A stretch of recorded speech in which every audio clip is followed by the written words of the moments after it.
কোলে না, তো কোলে না, তো কোলে না,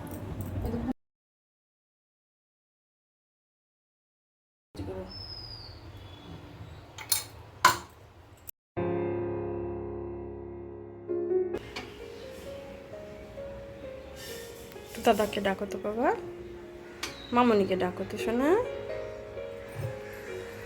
পাখি কই? পাখি কই? পাখি আছে? ওই দেখো গাছে পাখি। নমস্কার, আমি মৌসুমি। কেমন আছেন আপনারা সবাই? আশা করি সবাই খুব ভালো আছেন এবং সুস্থ আছেন। যে যেখান থেকে আমার ভিডিওটা দেখছেন, বড়োদেরকে প্রণাম আর ছোটোদেরকে অনেক ভালোবাসা জানিয়ে আমি আমার আজকের ভিডিও শুরু করছি। আজ মঙ্গলবার আর ঘড়ির কাঁটায় এখন সময় সকাল 7:30। আমার মেয়ে চলে গেছে স্কুলে, ওদের এখন মর্নিং স্কুল। এখন তো সব স্কুলে মর্নিং স্কুল চালু হয়েছে, তাই আমার মেয়েও স্কুলে গেছে আর আমার সোনা বাবাও ঘুম থেকে উঠে পড়েছে। ওকে এবার ব্রাশ করিয়ে একটু ফ্রেশ করিয়ে দিচ্ছি। ই করো, দেখি এমনি দেখি।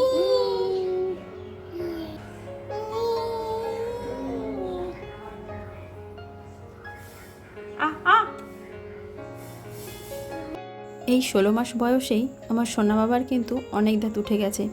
উপরে আর নিচের মাড়ি মিলিয়ে 8টা দাঁত তো বড় বড় আছেই, এছাড়াও মাড়িতে মানে দুই সাইডে মাড়ির দিকেও অনেক দাঁত উঠে গেছে, প্রায় 4টে করে দাঁত উঠেছে। আর এই দেখুন, আমার হাজব্যান্ড মেয়েকে স্কুলে সকালে রাখতে গিয়ে একদম বাজার করে এনেছে। আর এই সকালবেলায় বাজারে গেলে না, আমাদের এখানকার নদীর যে মাছ, সে মাছগুলো পাওয়া যায়। আর এই যে ট্যাংরা মাছ দেখছেন, এগুলো নদীরই মাছ। আমাদের এখানে নদী আছে, এর আগেই তো বলেছি, তো সেই নদীতে খুব সুন্দর সুন্দর মাছ পাওয়া যায়। আর সেই নদীর মাছের স্বাদ মুখে লেগে থাকার মতো। ট্যাংরা মাছগুলো দেখুন বেশ বড় বড়, আর সেই সঙ্গে নিয়ে এসেছে বাটা মাছ এবং পুঁটি মাছ। তো সব মাছের সাইজই বেশ বড়। দেখুন ট্যাংরা মাছটা কি সুন্দর নড়ছে।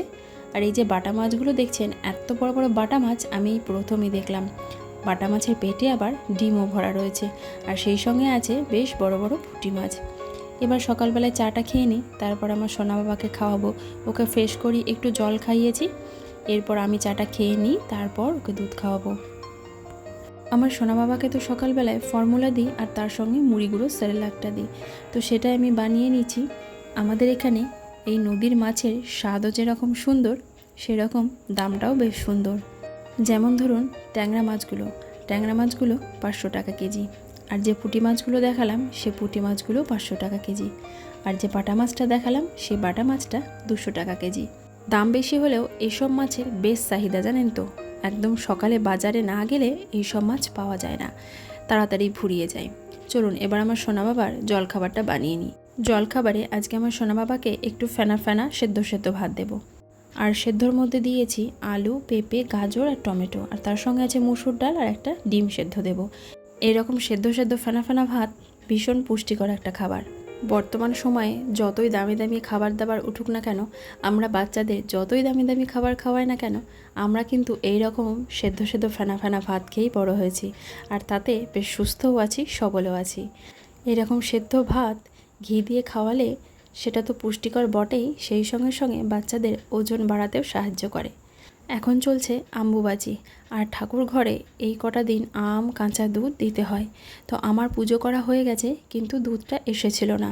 আর দুধটা পরে আসায় আমি একটু দুধ নিয়ে গিয়ে আবার ঠাকুর ঘরে দিয়ে আসলাম। আর শুধু ঠাকুর ঘরে দেওয়াই না, সবাইকে আম দুধ খেতেও হয় এই কটা দিন।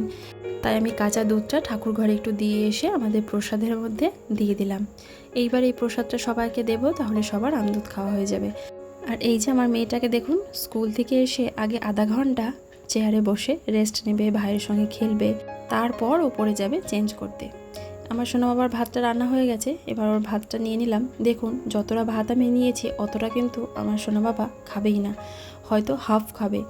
আর ডিমটা আমি আমার সোনা বাবার জন্য একটু নরম করেই সেদ্ধ করি। একদম ভালোভাবে সেদ্ধ করলে ডিমটা শক্ত হয়ে যায়, আর আমার সোনা বাবা খেতে চায় না। আমাকে একটা দিদিভাই কমেন্টে জানিয়েছে বাচ্চাদের হাফ বয়েল ডিম দেওয়া উচিত নয়, কিন্তু আমার সোনা বাবাকে হাফ বয়েল ডিম একদমই দিই না। হাফ বয়েলের থেকে একটু সামান্য বেশি বয়েল করি, আর একদম যদি ফুল বয়েল করি তাহলে ডিমটা শক্ত হয়ে যায় আর আমার ছেলে খায় না। তাই এভাবেই আমি আমার ছেলেকে ডিমটা খাওয়ানোর চেষ্টা করি। দেখুন মাছগুলো কাটা হয়ে গেছে, আর মাছগুলো সব মাই কেটেছে, আমি কিছুই কাটিনি। মাই সব কেটে দিয়ে ধুয়ে রেখেছে। এবার আমি যেগুলো রান্না করব সেগুলো নিয়ে নেব আর বাদ বাকিগুলো রেখে দেবো। এতগুলো মাছ আজকে একদিনে রান্না করব না, কারণ এই মাছটার দামটা কিন্তু অনেকটাই, মানে সব মাছগুলো 300 টাকা।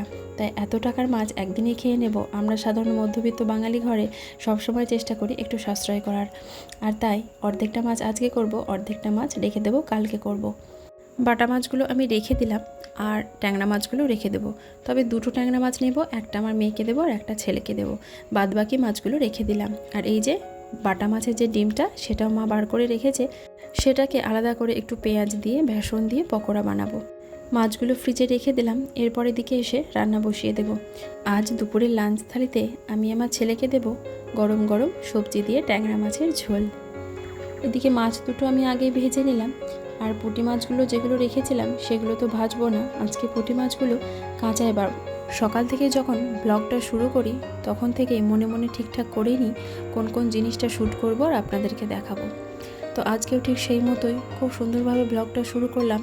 এখন যতটা পর্যন্ত আপনারা ভিডিওটা দেখলেন ততটা পর্যন্ত বেশ মনের আনন্দ নিয়ে খুব ভালোভাবে ভিডিওটা শ্যুট করলাম, কিন্তু এবার মনটা একদমই খারাপ হয়ে গেল, কারণ একটা বিপদ ঘটে গেছে। তো কি বিপদ ঘটেছে সেটা আমি পরে আপনাদের সঙ্গে বলছি।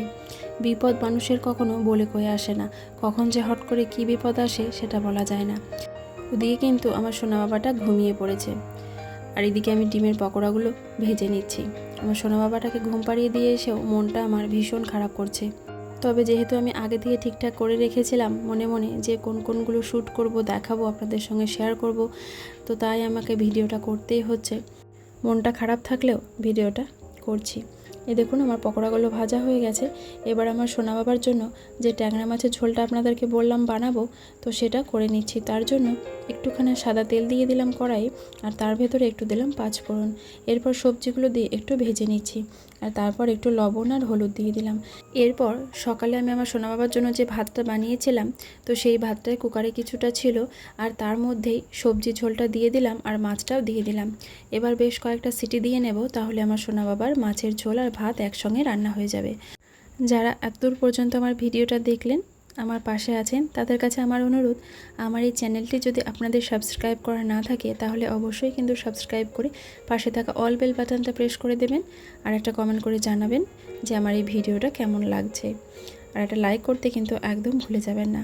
তাহলে চলুন সঙ্গে থাকুন এবং দেখতে থাকুন। এদিকে আমার সমস্ত রান্না হয়ে গেছে, বাকি ছিল এই মাছটা তো ভাপা করব, তাই কৌটোর মধ্যে পোস্ত, সর্ষে আর জিরে একটু বেটে রেখেছিলাম সেটা দিয়ে দিলাম, লবণ, হলুদ, একটু কাঁচা তেল, মানে ভাপা রান্না করতে যা যা লাগে আর কি, সেই সমস্ত মশলা দিয়ে কড়াইয়ের মধ্যে বসিয়ে দিয়ে এলাম। আর আমার সোনা বাবা ঘুম থেকে উঠে পড়েছে, এবার ওকে স্নান করিয়ে দিলাম।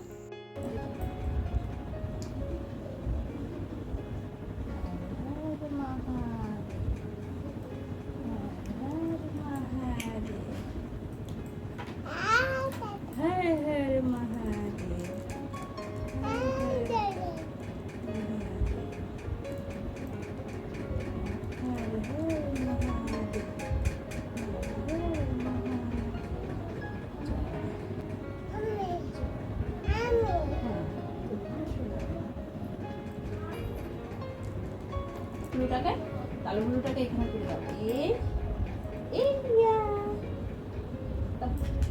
দাও লালুগুলোকে ঘুম পাই দাও, বলো ঘুমা, বলো ঘুমা, বলো লালু বলে ঘুমা। বাবা তাকাও, আমার দিকে তাকাও, মাম্মা। হ্যাঁ দাও, তুমি ঘুম পাড়ি দাও, তুমি শুয়ে দাও লালুগুলোকে।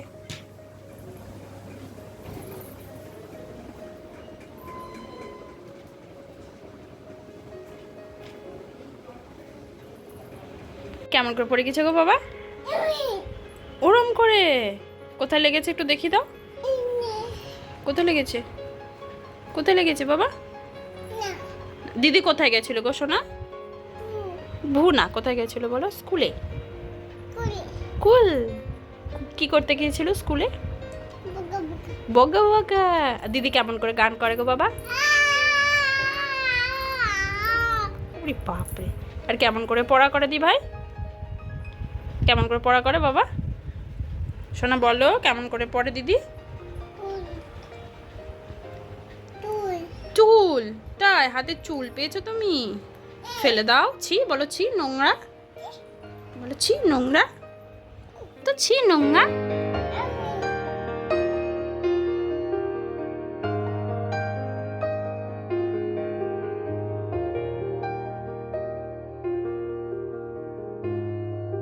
আমার সোনা বাবার জন্য একটু নিয়ে নিলাম টক দই। ভাতটা খাওয়ানো হয়ে গেছে, এবার একটুখানা দই খাইয়ে দেব। এরপর ওপরে এসে দেখি জানলাটা লাগানো হয়নি আজকে, আর ঘরের মধ্যে কীরকম রোদ আসছে দেখুন। পুরো বিছানাটা রোদে গরম হয়ে গেছে। চলুন আগে ঝটপট জানলাটা লাগিয়ে দিই, না হলে আর এই ঘরে শুতেই পারবো না। ডাকো বাবুজিকে, ডাকো বাবুজিকে, ডাকো বাবুজি।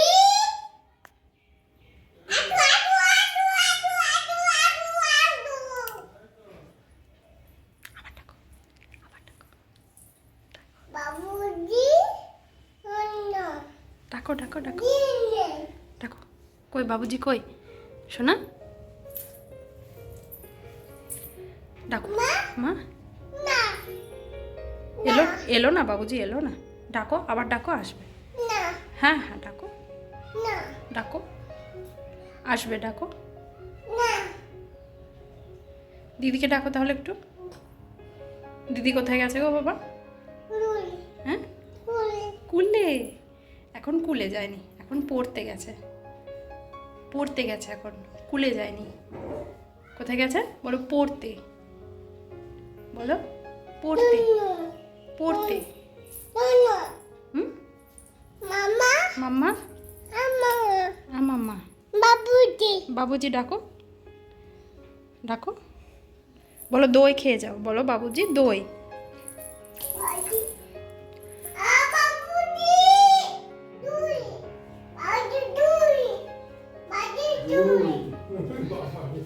আমরা সবাই সব সময় ভীষণভাবে সচেতন থাকি আমার সোনা বাবাকে নিয়ে। ওকে কোনো সময়ে একা ছাড়া হয় না, সব সময় কেউ না কেউ ওর সঙ্গে থাকে।